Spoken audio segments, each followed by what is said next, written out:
Welcome back to the Thinking Crypto podcast, your home for cryptocurrency news and interviews. If you are new here, please hit that subscribe button as well as the thumbs up button and leave a comment below. If you're listening on a podcast platform such as Apple, Spotify, or Google, please leave a 5-star rating and review. It supports the podcast and it doesn't cost you anything. This content is brought to you by Uphold, which is a great platform that I've been using since 2017. They're one of my go-to exchanges. You can buy, sell, trade crypto, precious metals, and equities. They have 10 plus million users, 250 plus cryptocurrencies, and they're available in 150 countries. If you would like to learn more about Uphold, please visit the link in the description. All right, my friends, big news day for the crypto market. I'm talking massive news. So please listen to the podcast to the end. Please watch the video to the end. I promise it's all good news. We're going to talk about the Binance Voyager deal. We're going to talk about Grayscale's hearing today with the versus the SEC and a potential victory. We're going to talk about the SEC and Ripple and much more, guys. All big news. First, I want to share some statements made by Fed Chair Jerome Powell today. He did speak talking about, they will continue to raise rates and yada, yada, same old story. But something he continues to harp on, and that is there's no way around raising the debt ceiling. He continues to say Congress has to act and raise the debt ceiling. Now, for those of us who are well-researched and understand the market cycles and understand how this system works, this is great news. Why? It is the status quo. I tweeted out the video of Jerome talking, and I said, dollar cost average, hodl, and be patient. Money printing will continue and asset prices will rise. This is how the system works. Debates and political theater about debt ceiling is all to distract the masses from the ongoing debasement of the currency. So they will return to the status quo because, once again, that's the system we're in, the debt-based system. They have to keep printing money. So while they may be in QT right now, quantitative tightening, trying to fix the problem they created with massive quantitative easing, printing more money than the history of the United States in 2020, they will return back, my friends, to quantitative easing because the economy, the system won't work without that, right? Until there's some sort of big change, but that is what we're dealing with here. So once again, dollar cost average, hodl, and be patient. Bull market will return. So hope you guys are looking at this from a macro perspective. Now, let's jump into the big news, my friends. This news just broke about an hour ago. U.S. bankruptcy judge approves Binance $1.3 billion deal for Voyager. My friends, this is massive. This is a big L for the SEC, a big loss for Gary Gensler and the SEC because they were trying to block this deal. And we saw the judge was just excoriating them and just destroying them, right? Saying, you guys have not provided clarity. You're trying to block this deal. You have no evidence. You have no facts. You're just here bullshitting, right? And this deal will help restore the funds for the investors, the creditors. And can you imagine an agency, but like the SEC, whose job and mission is to protect investors, was trying to block this deal and offering no alternative to help those investors, retail investors, get their funds back? See how far the SEC has fallen from its core values. It is rotten at its core. So here's the headline by CoinDesk. Binance US can move ahead with plan to acquire Voyager Digital assets, judge rules. The bankruptcy judge in the Voyager Digital case chose to allow the deal with Binance US over objections from the US Securities and Exchange Commission and state regulators. Let me give you some more details here. While the judge said he would still work through the confirmation order, he indicated he was in favor of approving the deal. Binance US may still have to clear certain regulatory hurdles before the deal can be finalized. Voyager's VGX token surged over 8% in the minutes after the ruling. The plan, assembled after the previous bidder FTX itself filed for bankruptcy protection in November, had been supported by 97% of Voyager creditors who responded to the proposal, which could see them recovering nearly 3/4 of their holdings. This is what the SEC was trying to block, right? But the SEC, of course, offering no alternative. It's not like the SEC would come and say, okay, hey, let us give the ruling of this is a security and this is a security or whatever, but here's the funds to help the users, the investors. They're not going to do that, right? They just want to collect the money and they don't care about investors. As long as they get their money and they line their pockets, then they're happy. So the lengthy hearing started with good news for creditors, with Voyager lawyers saying creditors could potentially make a 73% recovery, with a bullish crypto market raising a previous estimate of 51%. However, regulators from Texas and New Jersey have warned those benefits could be significantly damped by, or if FTX's Alameda Research succeeds in clawing back $445 million in loan repayments made before its own bankruptcy filing in November. So there's still a whole item in the mix here with Alameda Research and FTX, but at least the SEC is out of the way in trying to stop this recovery of funds. So big news, my friends. A big loss for the SEC and a big win for retail investors, those who don't have access to their funds via Voyager. And this is a big win for Binance as well. Now, some other big news. Silvergate Bank is in talk with FDIC officials on ways to salvage the bank. This is being reported by BBG. Wow, guys. This is massive on many levels. Remember, Silvergate is one of the crypto-friendly banks offering a lot of lending to different crypto companies and so forth. Certainly one of a kind, and they were ahead of the curve in what they were doing. Now, obviously, with the contagion and collapses that we saw last year, they are taking a hit, and there could be, of course, a bankruptcy and all these things happening. But the fact that they're talking to FDIC officials, my friends, that's huge.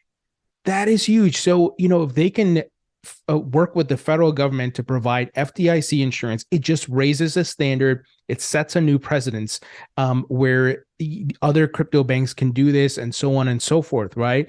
And also showing that the government officials, while you do have Operation Choke Point taking place, they are still willing to work with crypto companies. And this could, one could say that, this is the theme that we're seeing. All these regulators, including the SEC, released on crypto to slow it down, to roadblock it, and to allow these incumbents to come take over. So the details that we have here, Silvergate and FDIC officials have been discussing ways to avoid a shutdown, according to people familiar with the matter. One possible option involves lining up crypto industry investors to help Silvergate shore up its liquidity.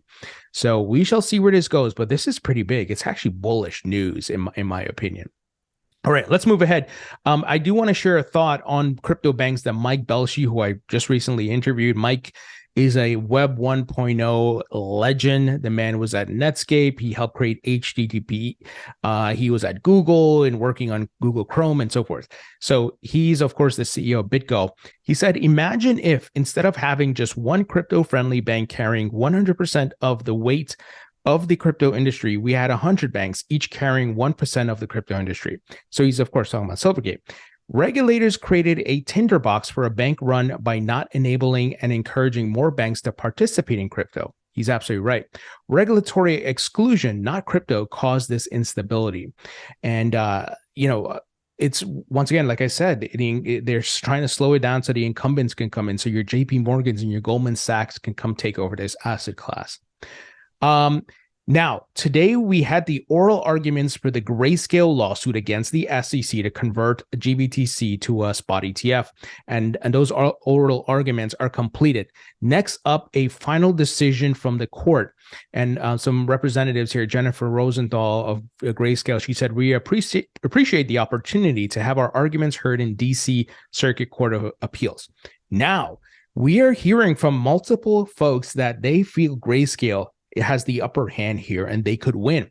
So Mike Alfred said, after listening to that disaster from the SEC, I have to believe Grayscale has 70+% chance of winning in this appeal. GBTC would have a pathway to convert to NAV or NAV, and all the retail trust holders would become untrapped. 2023 could be big for Bitcoin and Bitcoin derivatives. He says, I am holding more than 240,000 shares of GBTC, but may need to add here. He says, bidding, the thing that's so interesting is that GBTC may actually decouple from Bitcoin itself as it trades primarily as a proxy on the SEC's losing case. lots of ways to win here, even if BTC doesn't go up a lot, but I think it will. So actually, some folks shared the chart showing that GBTC is actually outperforming Bitcoin at this moment. So just at this moment. So it's kind of decoupling there because people are anticipating a win. You know, they're buying up the shares. In full disclosure, I don't hold any GBT shares. I'm straight up holding Bitcoin. But guys, imagine a win from Grayscale and Ripple around the same time. That would be huge for the crypto market. So massive, right? I hope that happens, guys. I hope that happens. Fingers crossed, putting out positive energy out there. I'm putting it out in the universe that Grayscale and Ripple both win and we get fireworks. And maybe that aligns with Bitcoin's retracement that we've been talking about, looking at the charts, right? Into that April, May, June time frame. So we shall see that, and that would be really big for the market and really bad for Gary Gensler and the SEC. Now, even Attorney John Deaton weighed in on the Grayscale situation in the oral arguments today. He said, after listening to the oral arguments, I remain confident in predicting a Grayscale victory over the SEC. The judges asked on target questions and were critical of the SEC's reasoning or lack thereof. We all know the incumbents don't want billions going into a spot Bitcoin ETF, full stop. He's right? The guys like, you can imagine Warren Buffett and Charlie Munger, who are always poo-pooing Bitcoin, they're probably lobbying against a spot ETF because they know a lot of money is going to go there, retirement account money and so forth. But you can't stop disruption, my friends. You can't stop the innovation and technology. It will win over time. So, this is not a guarantee, but we got some, statements here. And I think a lot of people see that Grayscale could win this. So, boy, that would be great.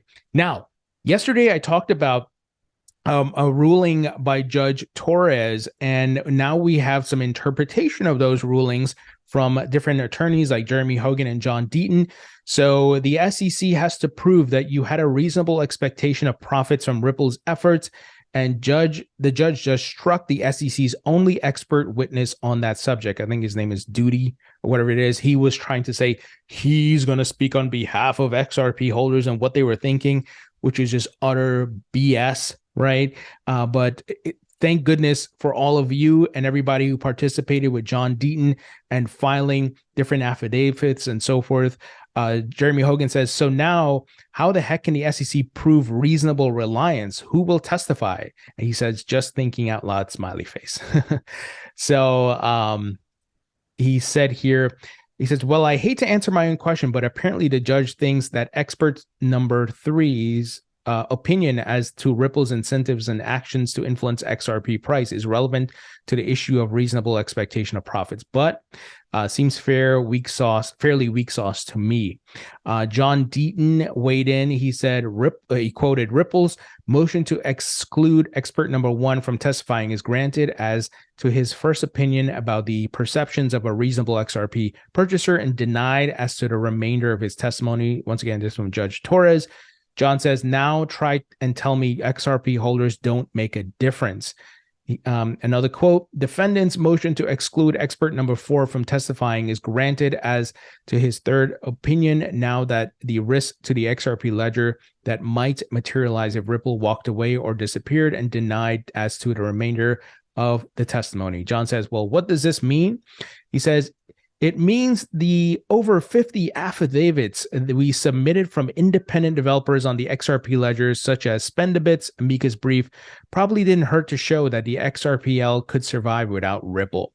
So, guys, great news. It wasn't all around a big, all-out victory for Ripple here. But it was Ripple took, I think, the most of the wins here, and the SEC took a big loss with their expert witness, as they would call it, for what XRP holders were thinking. So that's definitely a big win in kicking out the SEC's person, right? Guys, we could see a summary judgment any day now. Ripple's Stuart Alderati, general counsel, said this. So March, this month.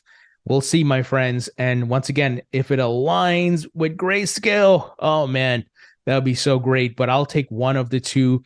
Certainly, I think the more impactful win would be Ripple, because it would mean big time victory for all the altcoins and the ability for these other crypto companies to fight back. And I also want to see those Bill Hinman emails, those documents, so the SEC gets exposed. Once again, I'm not against Ethereum. I hold Ethereum. I stake Ethereum. I've made money off of Ethereum, but I want the SEC and their conflicts of interest and their rotten to the core actions to be exposed. Now, we got bipartisan action here. I love to see it. Democrats and Republicans working together. So House Financial Services Committee Chair Patrick McHenry, Republican out of North Carolina, and Representative Richie Torres, Democrat out of New York, they reintroduced the Keep Innovation in America Act today, which of course highlights the cryptocurrencies and digital assets and not sending that technology overseas. So really great. They want to make the United States a leading nation in Bitcoin and crypto. Guys, this is great. We need these folks to take action. And I love that it's bipartisan. I love that it's Democrats and Republicans, because that will carry a lot of weight and help influence more members, Congress and so forth on both sides of the aisle to join this fight and to see what is happening here and why we need clarity.